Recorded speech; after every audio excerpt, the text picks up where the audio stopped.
Good evening to you and welcome to AN7 Prime with me, Cindy Mabi. Good to have you. You're welcome to join us, of course, on all our social media platforms.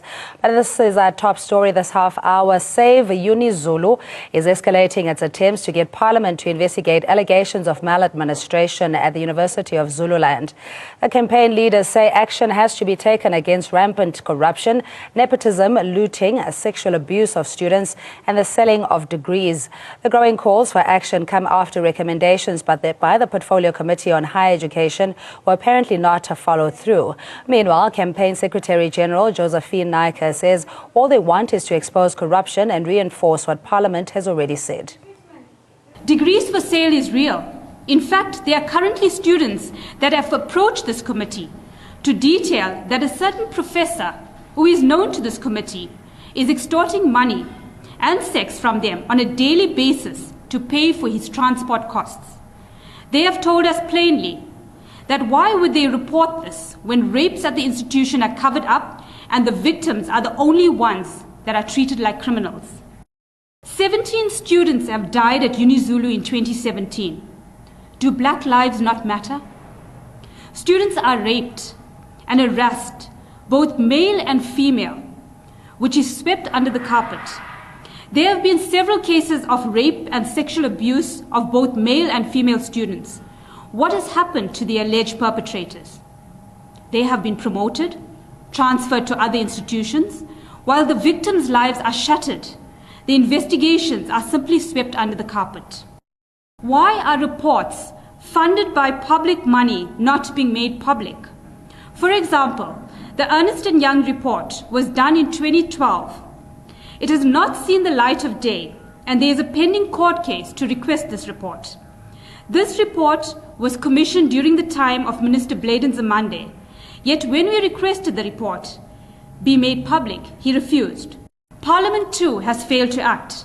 When the Vice-Chancellor of UniZulu, Professor Misuse, and Council refused to appear before them 4 times, it seems nothing was done. Yet we have seen other committees of Parliament use the power vested in them to provide proper oversight by issuing summons, as was done with the former President's son. When staff members and students provided documents, evidence detailing the corruption at UniZulu, Parliament assured them that they would be protected, only to find that when they returned to work, they were dismissed by Professor Misuse. The situation is completely unattainable at the University of Zululand right now. There is no academic freedom. The university is under a veil of fear. And nobody wants to talk because students have been victimized for a long time. The recommendations are explicit. There is no confidence in the management of the university, and there is proof of corruption, but no concrete steps have been taken to date.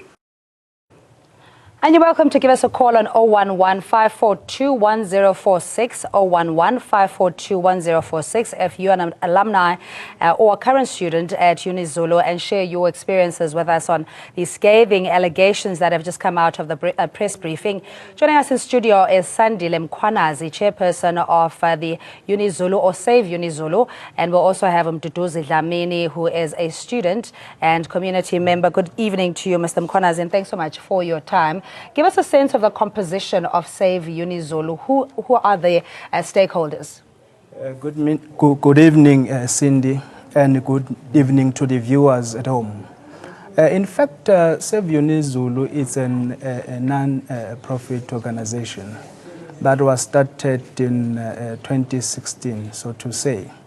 The reason why we established this organization was to probe, expose any corruption that is taking place in the University of Zululand, so that the authorities, especially the department, whether the university authorities or the Department of Higher Education and Training, will then act and take proper actions or measures in instituting investigation or forensic investigation to validate the allegations. So it comprises of former employees or former staff members of the institution from the academic section, both with the support staff, the former alumnus of the institution, the community members from Kwadlangezwa and surroundings. You say it's almost 2 years, and we know that there has been correspondence or communique from former Minister of Higher Education and Training who raised similar questions, but there also is a fear that there is collusion between the Vice-Chancellor and the very council who are supposed to investigate these allegations. So what confidence do you have that at least today's press conference would highlight and bring to the surface the challenges that you are facing, and hopefully even land at the desk of the Chancellor, who is Deputy Chief Justice Richard Zondo? To be precisely, Cindy, the issue of the collusion between the executives of the university as well as the council with some officials within the Department of Higher Education and Training cause a lot of problems for the institutions.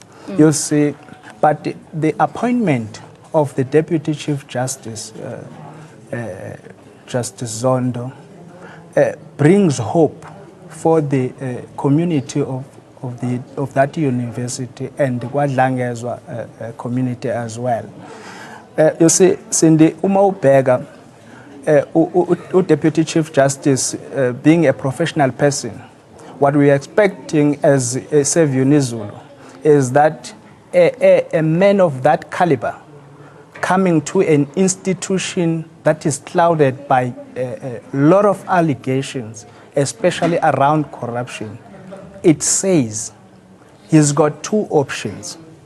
It's either to come in and rectify the situation that is currently happening in the institution, or resign because you don't want to be part of that mud. Yes, but at this stage, you haven't necessarily consulted with him. This is all up in the air, where the portfolio committee is wanting to institute further investigations. There's also claims of victimization and even sexual abuse, the selling of degrees or degrees for sale, and, as you're saying, corruption that implicates, companies that are currently enjoying tenders with the university, and that in itself eroding the resources of the university. So where are you now in ensuring that there's accountability, number one? You've mentioned a couple of names in terms of the management and the executive who have been implicated, but there is this cloud of protection, or they're insulated. Who is protecting these implicated individuals? It is clear, Cindy, that we report a portfolio committee last year. Ebiveza ngokusobala ukuthi there is blackmailing eyenzakalayo. This is why a member the department zingakwazi ukulekelela kule sasikhungo semfundo ephakeme. Ngoba kukhona abantu abathile abablackmailwayo. It was Parliament esho njalo, and also they called the VC a thug. It's there on record. You see, it's Parliament who mentioned that, because the reports and the information that was tabled before the portfolio committee of higher education and training was enough for them to come to that conclusion. But coming to a point of degree for sale scandals, it's been an issue that was reported in all media platforms. You see, it's got a lot of implication, especially to the graduates of that institution, even the alumnus of the institution. Because when you go there and seek for a job, the question will be, is certificate sakho noma ama qualifications wakho are valid yini noma uwathenganga yini? There's that question. And then you're obviously all treated with the same degree of suspicion, even if you've obtained your degree legitimately. But by virtue of these allegations not being tested, everybody's assumed to be complicit. Absolutely. That is why we are saying, because we are a civil society, we don't have capacity to investigate the allegations, but we are probing these allegations and exposing, so that the authorities will then come, investigate, so that i-university yethu nabafundi bonke abafunde kuleya institution baba ngale kwaleli fu elimnyama lokuthi kuneziqe ezidayiswayo. But yes, of course, ukudayiswa kweziqa kuqhamuka in the form of uthenga njengoba uthenga esitolo ubhatare and uthathe something. Kuqhamuka in a form ethi njengamanje we are dealing with a report esiyithola from some students abathi baphoqeleka ukuthi bakhokhele indleko zika lecturer a certain professor in one of the department in the institution ukuze bazothola ama degrees wabo fanele bakhokhele indleko zokuthuthwa indleko zokulala including ezikankosikazi wakhe. I know those are serious allegations. Ibrahim and Soweto calling us, or rather calling us from Soweto. Good evening to you and thank you so much for calling. Hi, thank you for taking my call, Cindy. Good evening to you and good evening to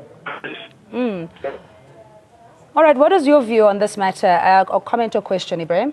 Listen, it's unfortunate. Please move around a little bit. Yeah, your line is scratchy. Ibrahim? Yes, can you listen? It's a little better. Yeah, go ahead. Okay, I'm saying that it's unfortunate to hear such things, of such allegations in the institution over there. You know, when one considering the fact that obviously I myself, coming from being Eskawini, of which is just down the road from there, I mean, the institution, we rely on the institution obviously to uplift the lives of the community, our youth who wants to obviously go that the education of higher learning, you know, so it's disappointing, but I'm hoping that the government will see to it that this thing is resolved and to the highest, and that those who are found to be implicated, they must be dealt with accordingly. And I'm also disappointed that that Blaine Monday, he's been a higher education, what you call higher education minister, you know, for some time. It seems like he has failed, you know, obviously as his duty as a minister to oversee things. He has failed, but he has been deployed all the time. Instead, he's got nerves to go and blame others for corruption, yet himself, he obviously has failed to do corruption in an institution such as that. Yeah, so, and Ibrahim, yeah, you know that the Save UniZulu is arguing that they do not have the resources to take this or take the litigation route, that perhaps a crowdfunding of alumni like yourselves or somebody that has a vested interest in restoring the institution back to a credible, comprehensive tertiary institution. But thanks indeed for your time. That how did matters now precipitate to where we are, considering that these are not fresh allegations that had to take, you know, you as a former employer or alumni, etc., and community members to bring it to the fore, and serious allegations at that, implicating Vice Chancellor Antoinette Mtos and many others. You see, Cindy, Ibrahim mentioned one important thing, that there was the former minister of the department, of which is into Qale during his tenure. Now, we've reported these issues because these issues are not new.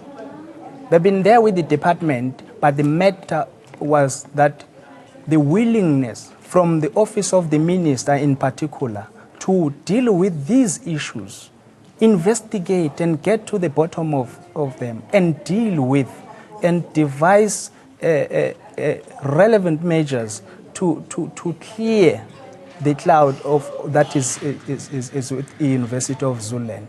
And all these things ziqale kakhulu ngesikhathi sakhe former minister uBlaine Demand, and within some allegations that are being said. All right, we'll also have to get the former minister, who's now transport minister, to give him a right of reply.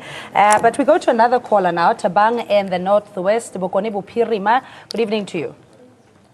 Hello, hey, how are you? I'm very well, how are you? Good, thanks. Hey, look, I strongly condemn what's happening. It's really disappointing. But what I've noticed where I'm studying, not only in UniZulu, where I'm studying, what I've realized is that these ladies, They are lazy to study. They don't write assignments. They don't submit on time. They want favors from this. They want favors from lecturers. And then when things don't go right, then they come up with stories that they've been raped, that they've been sexually assaulted, just because things don't go right. And I don't condone what's happening, but most, if you can check the states, I'm sure most is ladies, and the reason because they are making themselves available and they are lazy to study. Yeah, but Tabang, how can you say that with such a level of conviction and certainty that it may be students who are trying to avoid, the hard work and compromise that comes with, or sacrifice rather, that comes with studying, that, they would now make these allegations of sexual favors being solicited? Yeah, look, they only came up to make those sexual allegations when things don't go right. But when it's fine, we like for us it's tough. We have to start. We have to do all this hard work. But for them, no, it's easy. Things are going fine. Things are going okay. But come the end of the year, they don't get what they paid for. Then they come up with these stories. But the whole semester, the whole year, we've been watching them. It's been nice. They've been living this life, but come the end of the semester, maybe things don't go as they were promised. They come up with this. While I'm studying, I know this thing has been happening, and most it's ladies. All right. Thank you, Tabang, for your call. We'll get a view from Duduzi Dlamini, who is a student and community member. Good evening to you, and thanks so much, Mr. Dlamini. If you'll just respond to the allegations now, Tabang saying there is also a probability that students who haven't prepared themselves for the curricula wanting to disrupt the education year and making all sorts of allegations against the management and the executive. Good evening and thanks for the opportunity. I can firmly say that one is totally not correct. It's just a fabricated lie. The students were very much prepared to embark on the test session that was scheduled by the university. There's no such thing as to say they were not prepared. That is why they decided to disrupt the academic process. Yes. All right, so you give us an indication if there has been any cases opened or charges laid. Before you respond, let's go to Mtogo in Harrismith. Hello to you, and thanks so much for calling. Yes, how are you? I'm good, thank you. How are you? I can't complain. What's your comment or question? My comment is going to be very short. If the guys, those who are in the university, are not standing up and fight for this, what standard are they expecting from the up-and-coming students who are in high school? They must look at that. The second thing, the community. Everything. It must not be just a street in South Africa. Everything must be taken outside. Our parliament. If I listen to my brother next to you, he said that even our parliament, they are giving many people's summons, but they serve the lives of the people of South Africa, where they matter the most, the highest education. They didn't even bother. They are worried about ESCOM, who's stealing and looting ESCOM. But the people who are supposed to go and get inside in ESCOM and clean, they are being those disgrace. Where you going? People, they must stand up now. Now is the time for South Africans, especially the black students. They must start to open their eyes, not to follow the T-shirts of the men. They must start to, those people who, the previous years, they died for this country. We need to roll up our sleeves. We need to pull up our socks. This thing is hating because they are setting the wrong example. Yeah. Really? Yeah, Mtogo Sibongeka Khulu, very passionate about this particular matter, and the fact that there were reports even dating back as 2012 12 that Save UniZulu had now had to institute a court process to make those reports public. One is an Ernest & Young report which highlighted, or rather hasn't seen the time of day, and which was commissioned by the minister at the time. But in your press statement, you make serious allegations against the minister, former Minister of Higher Education, and you're saying ministers for that matter, their family members, politically connected people who are bleeding the student funds over the past years. Who are these people you're referring to? Media reports claims that Blade's brother-in-law got a 900,000 every month for process lethal contract. So that is around that. In essence, there's a lot that has been happening. That is why the matters that were reported with the department zange itole attention noku investigate ngendlela efanele, because in the letter that you did mention of that was written by Minister as an attempt to deal with the matter, wayibhala ngo September ka 2016, up until the term of office yakhe elapsed, he was still applying his mind. That was the response from the minister.